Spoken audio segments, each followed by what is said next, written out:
Well, good morning, everyone. Welcome to the Couples Academy show. My name is Hassani Pettiford, and it's good to be here with each and every one of you. This is the Couples Academy show where we talk about all things concerning relationships and marriage. So whether you're single, dating, in a committed courtship, engaged or married, separated, on the verge of divorce, whatever your relational status is, we want to be able to give you information that will make a difference in your life and in your world. We've been talking about infidelity, of course, because I'm an infidelity recovery specialist. And since yesterday, we've been talking about the 8 non-sexual attractions that cause affairs, because most people make the assumption that it had to be a sexual urge or a sexual drive, that was the main thing that thrusted you into something that would betray this trust and destroy the foundation of our relationship. And interestingly enough, that is oftentimes not the case. Yes, there are some that intentionally cross lines and do what they should not do, not caring or not considering the consequences. But there are others who find themselves in situations that initially may not have been for a negative reason or purpose, but through time and through many micro decisions and through many micro compromises, they got closer and closer and closer to a betrayal, at first not knowing what it was, but then gaining a level of awareness and then began to rationalize, right, why it was okay because it was what it was not. And so oftentimes when it comes to affairs, as long as we're not doing this, then that is okay. As long as we're not doing that, then this is okay. And so that's what happens. We make these compromises in our minds, and we have these strongholds over our thinking that justify bad behavior. And so this is why we have to broaden the definition of what a betrayal is. It's not just simply penis and vagina. It's all the things that lead up to it that you would not want your spouse to know about. But we were talking about what creates the attraction. That yes, this person may be physically appealing to me, but that may not have been the drive. Oftentimes in the full disclosure process, when a spouse is asking their partner, well, did you find her attractive? Did you find him sexy? And the answer is, they were okay. They were all right. They think that their spouse is lying. They think that their spouse is minimizing. They think that their spouse is not being open and honest and transparent. And the fact may be, maybe there was no physical attraction. There are other types of attractions. As I've said countlessly, every single relationship on the planet Earth, male-female, male-male, or female-female, is based upon some form of an attraction. That attraction could be mental. There's a mental stimulation that I get when I connect with you. It could be social. You know, we enjoy some of the same things in the same social setting. So there's different things that draw you in and pull you in, which lead to the ultimate betrayal. And so we began unpacking what some of those things look like, and we're going to continue in the conversation here today. So the first thing that we want to talk about today in terms of attractions is something called attachment patterns, okay? If you're taking notes, if you're at your kitchen table, I want you to write that down. Attachment patterns. We kind of touched on it a little bit, but we want to go a little bit deeper today. Attachment patterns represent a cluster of behaviors, okay, that make an individual appealing, okay? They are attracted to relationships that have patterns that are opposite of the pattern that they have with their spouse. Because remember, I'm not looking for more of the same in someone else. I'm looking for something new, and I'm looking for something different. So, you know, my spouse is this strong, independent, don't need nobody, self-sufficient individual. I'm constantly reminded, about, who they are and what they do and what they contribute. And so what I find is that this person over here, they're a little bit needy. They're a little bit clingy. They're desperate to be rescued. So therefore, in this attachment pattern, I get to feel and experience something within myself that I don't get to feel and experience with you.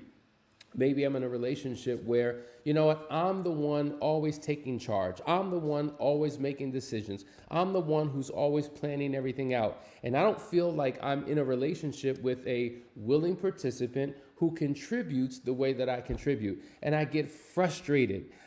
I want to be taken care of. I want someone to comfort me. I want someone to rub my back and what to turn on the bath water for me. I want somebody to do something. I want a contributor in this thing called life.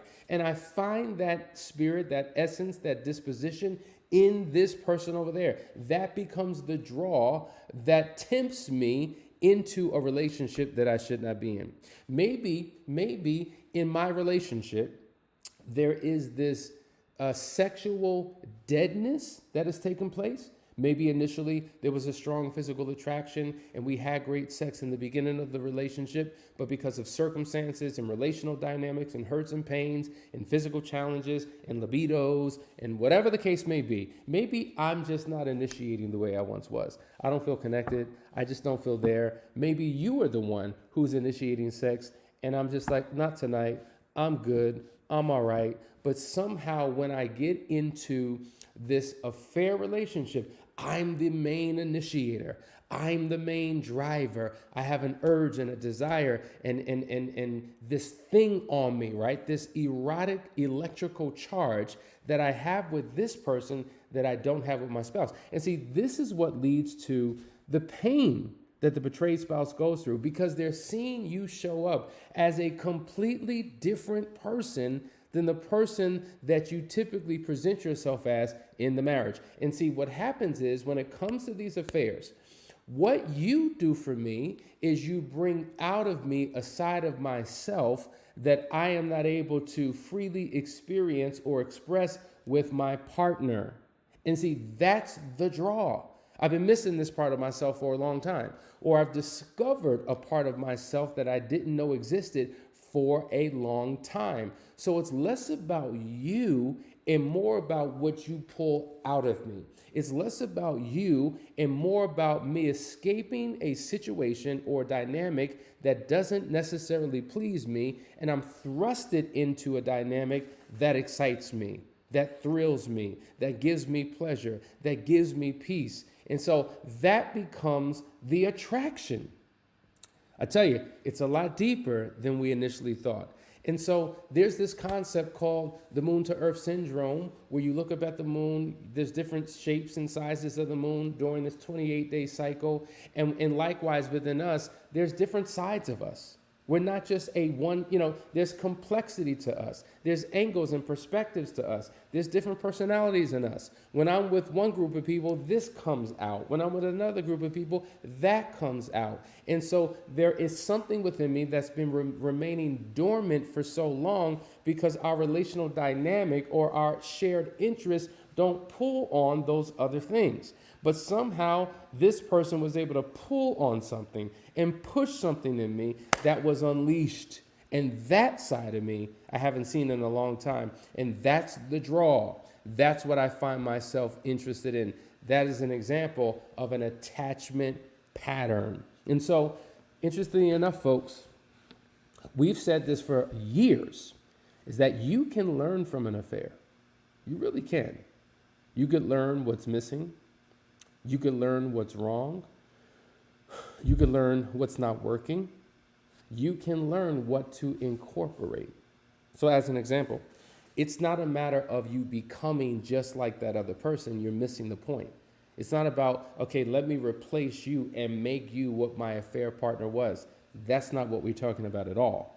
But if there is this lack of fun and excitement that exists in our marriage, and we haven't had a level of fun and connection in a long time, and that's exactly what I experienced in this affair that kept me addicted, that kept me connected. Well, maybe that means we need to incorporate that element within our marriage. Because the law of attraction, the language of attraction, which drew you two together in the first place when you first said I do, that wasn't maintained. Something was lost. But the yearning and the craving for that thing never went away. And so through the language of seduction, I was able to experience with someone else what we once had. And so if I can bring in, if you can bring in, if we can bring that element back in to the relationship as it was from the beginning, It would build up a wall of protection to keep me from stumbling into it or seeking it out in another person. Because it's not about the other person. The other person allowed me to experience what we used to have that I've been longing for quite some time. See, this is important to understand because somehow we always draw a comparison between ourselves, the betrayed spouse, and the other person, the affair partner. And it becomes this, okay, how can I one up the affair partner? How do I compete with the affair partner? And it has nothing to do with that person in many instances. Yes, there's this strong attraction that I have to and for her, but in this case is based upon something that may be missing, which we'll get to because that's another point. But let's go to the next point. I hope this is helping. And if you have questions, feel free to put them in the comments. The next type of attraction that is a non-sexual attraction, which can ultimately lead to sex, is what we call the family of origin deficit. This is a powerful one. Now, many of us come from family dynamics and upbringings that weren't the most ideal, that weren't necessarily healthy.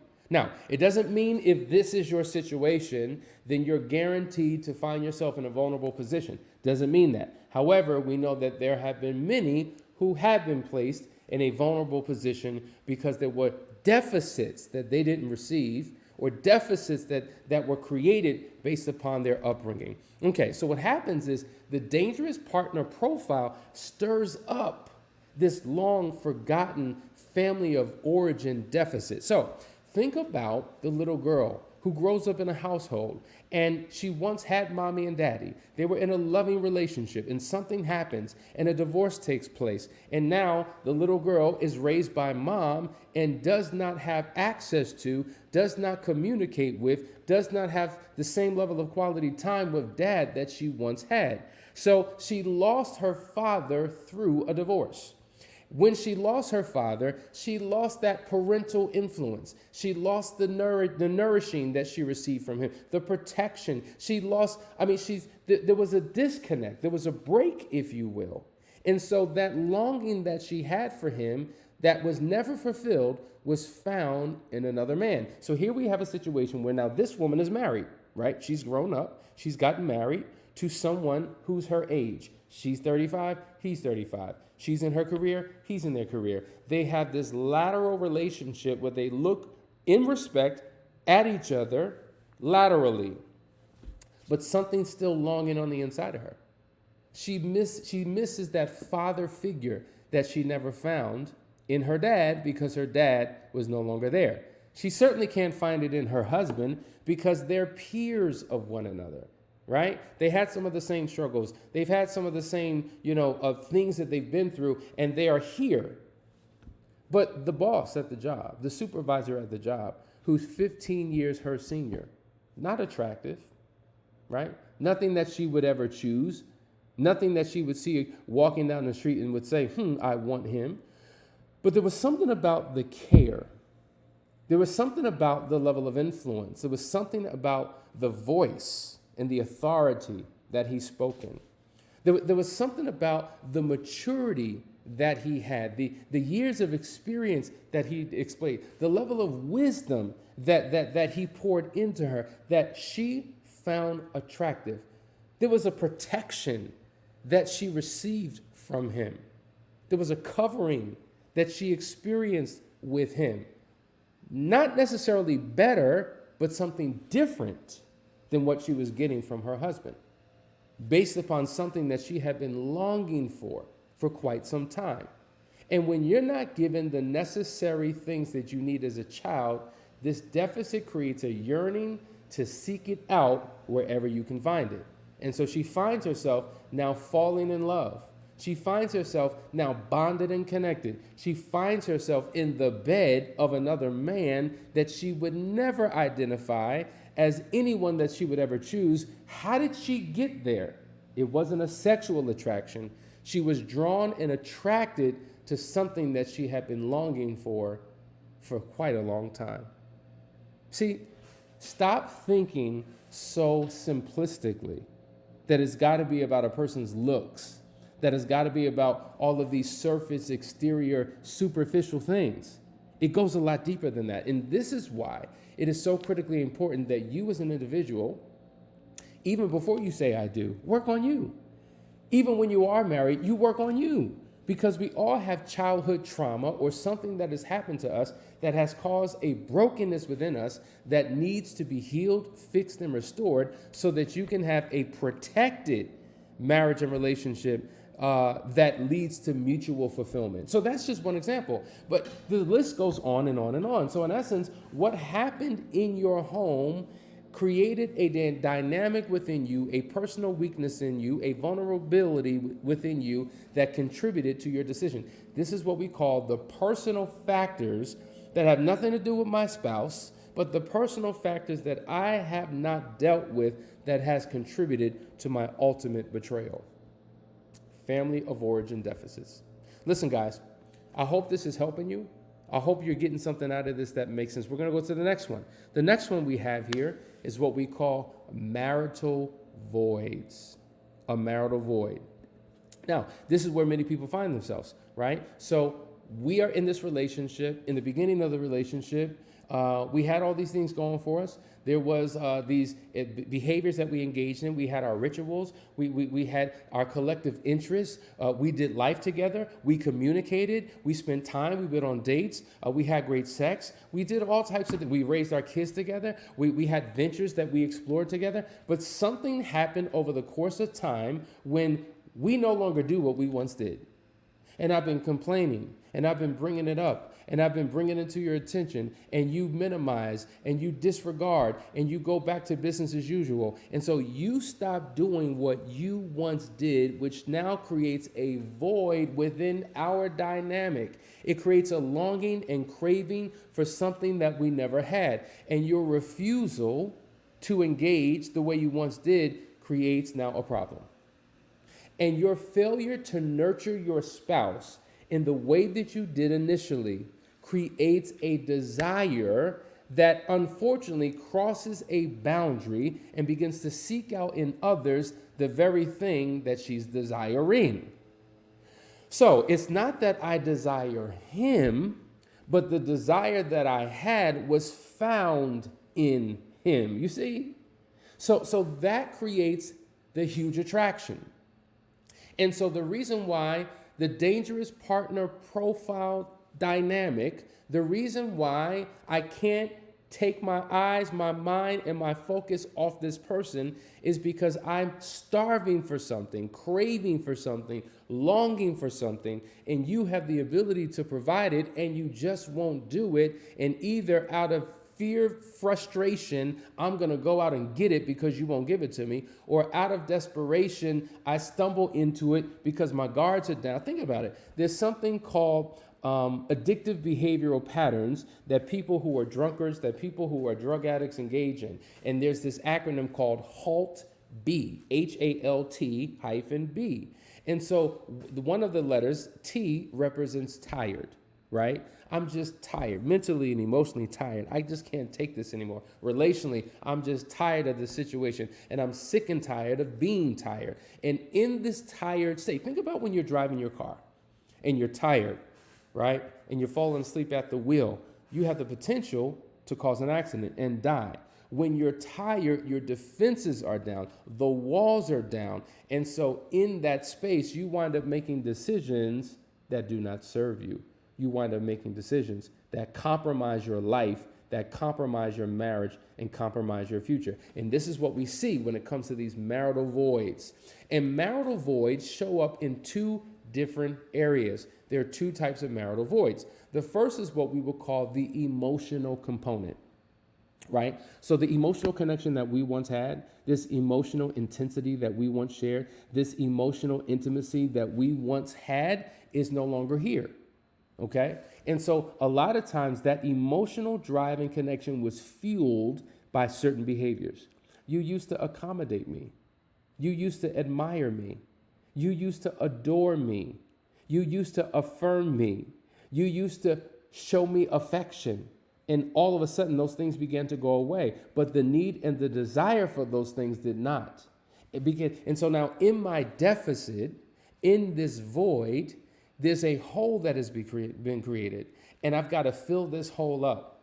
And somehow I found it in someone else who's now doing what you no longer do. But then there's the activity component. We used to date. We used to have hobbies. Used to have shared recreational things that we engaged in that brought about connection, that brought about this togetherness. We used to laugh together. We used to play together. We used to spend quality time. But now you're so busy. You've got all these other responsibilities. You've told me through your actions that everything else is important but me. And I come last on your list of priorities. And now because of this marital void in terms of the activities that we used to engage in, I now find myself joining groups, seeking social settings, connecting with other people to do the very things that we no longer do. We used to play tennis together. We don't do it anymore. But guess what? You know what? Let me start a membership. I'm going to go to the gym and I'm going to play tennis. And I happened to meet Bob while I was there.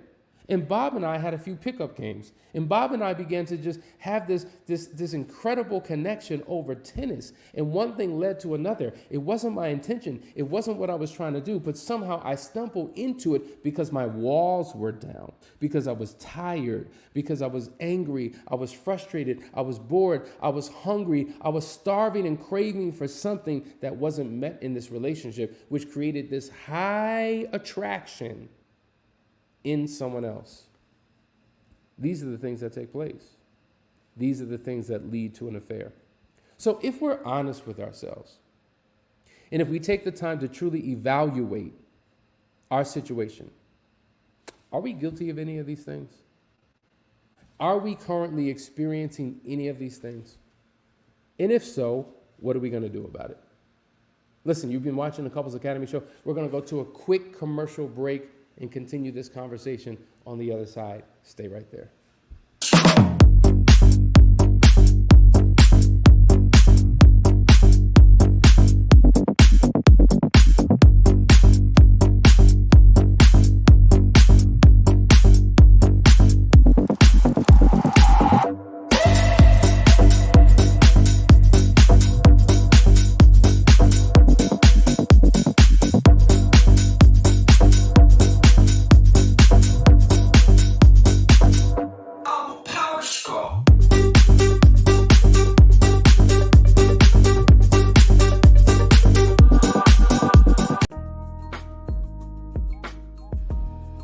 When 45 men from all walks of life come together in one place for one purpose, there is a collective harmony that produces an amplification of power that leaves an impact on the lives of men that cannot be erased.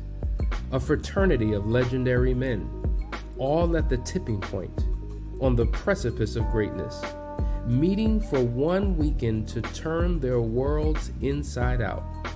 Now in its second year, the Foundry Experience, not an event, not a seminar or retreat, but an opportunity to come face to face with the man that you were always destined to be. If you want a life that's better than the one that you are living, meet us January 2024 for the Foundry Experience.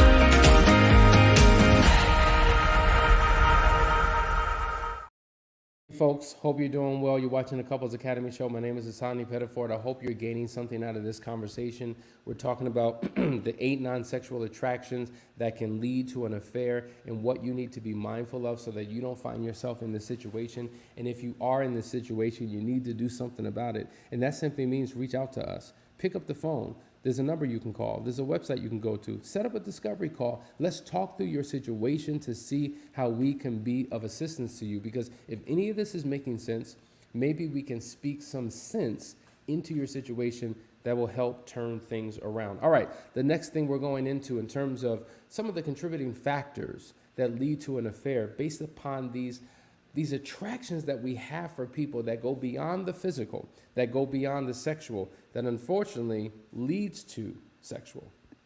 There's something called pursuit patterns. Now, I, I hear this often. I didn't pursue her. I didn't initiate this. I didn't call her. She was calling me. You know what I'm saying? I didn't initiate any of these texts. I was just responding to them. It's not like I was going, sharing my heart, my feelings. I was just listening, right? And so oftentimes, for some, it's an opportunity to not take accountability and responsibility for what was done. And it's almost a way of minimizing, your involvement or your responsibility for these particular deeds. And so at the end of the day, it's called a pursuit pattern. No, I did not pursue her in this situation. She or he pursued me.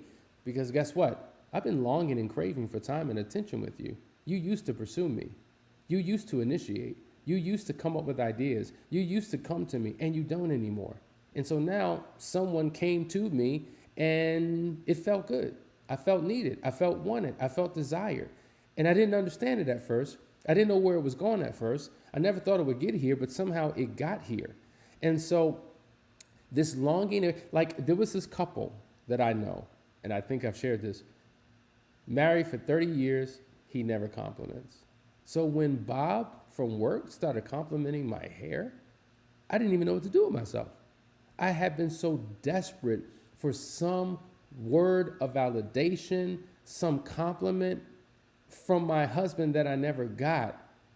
Hearing it from a coworker, hearing it from a stranger gave me life. And I held on to every word. And it did something to me. Not just to me, but it did something in me. I felt something again. Something that I've been longing and craving for. It just didn't come from the one that I hoped that it would. But there was a deficit and a longing and craving in me that was fulfilled through a simple compliment. In fact, I don't even think that he realized what he was doing when he complimented me. And so now, because I had a desire that had been unmet for so long, now that it's been met, now I'm going to be very intentional tomorrow to make sure my hair is just right, to make sure I smell just right, to make sure I'm looking just right. And so now I find myself appearing and dressing, right? And presenting myself in a certain way just to receive another compliment. And the things that I naturally did for you, I find myself now doing for another man. He doesn't know it. He's not aware of what I'm doing, but he's meeting a need in me, and obviously I'm meeting a craving in him. And as long as we have this nonverbal contractual agreement that this is how we will serve each other, then this is what it's gonna be. And before you know it, it goes from, oh, I like your hair, to, you smell so good, to, girl, you wearing that outfit, look at them shoes. Wow, you were just so put together. And now maybe I am meeting a need in him that he doesn't find in his wife. Because when you're living with somebody and you're married to somebody for so long, you take each other for granted. You're not doing all of that. You're not dressing up. You're not putting on pumps. You're not putting perfume and cologne on. You're not trying to smell good for your spouse because you live together with them. You're normal. You dress casual. You put it on when you go out, but not in your every regular day to day, but every day to day experience you have with me, I'm going to make it memorable. And so as you pursue me, I will pursue you in another way. And before you know it, one thing leads to another. And boom, we find ourselves in a situation. So I'm not necessarily attracted to you. I'm attracted to what we share. I'm attracted to what we have. And that's what causes me to get lost in this affair. Let's go to the last one. We're talking about 8 components, right? 8 components, non-sexual components of attraction for the affair. The last one is what we call internal age, okay? Internal age, what it means is that there is a chronological age that all of us are. I am 47 years old. You may be 32 years old. Somebody may be 65 years old. There's a chronological age, right? But there's also an internal age. So it's the number that I truly am, but then there is the number or the age that I feel on the inside of me. I have a cousin who is, I think she's got to be in her mid 60s. But if anybody met her, they would say, she has such a youthful spirit. It's like she's a 28-year-old woman, because she's vibrant and has passion and is willing to do things that a typical 65-year-old would say, I'm too old for that, I can't do that. I mean, this one, and so is how I feel on the inside. And so the reality is, in my marriage, though I'm only 47 years old, I feel like I'm 65 years old. It's just so boring. I just feel like I'm dealing with an old soul who brings out the age in me, and I want to feel young again. I want to feel passionate again, and I don't feel that when I'm with you. But when I'm with Mary or when I'm with Billy, there's this youthfulness that takes over. They pull out of me a youthful quality that's been trapped in me for so long. Or let's flip it. You know what? In this relationship, all I am is criticized. All you do is condemn and complain. You tear me down. You talk about how I'm not good enough, how I need to do this and I need to do that. And it's a very parent-child relationship. And you make me feel like I'm 8 years old, and I'm a grown man. I'm 47 years old, and I don't get the respect that I think I deserve being an adult in this relationship. You make me feel like a child. So with you, I feel like I'm 12. But she respects me, and she makes me feel like I'm the 47-year-old man that I am. There's a level of respect and honor that I get when I'm with this person. Are you starting to see this? And so this internal age becomes a drive. Whatever age we want to feel, if you can pull that age out in me, then that's where my bond and connection lies. And so, folks, I want you to consider these things. I want you to have a conversation with your spouse. If you're not watching this with your partner, watch it, and then have a conversation and break down each component of this dangerous partner profile. Take a look at where you find yourself. Are there deficits? Okay, are there holes? Are there areas that are broken that need to be fixed and restored?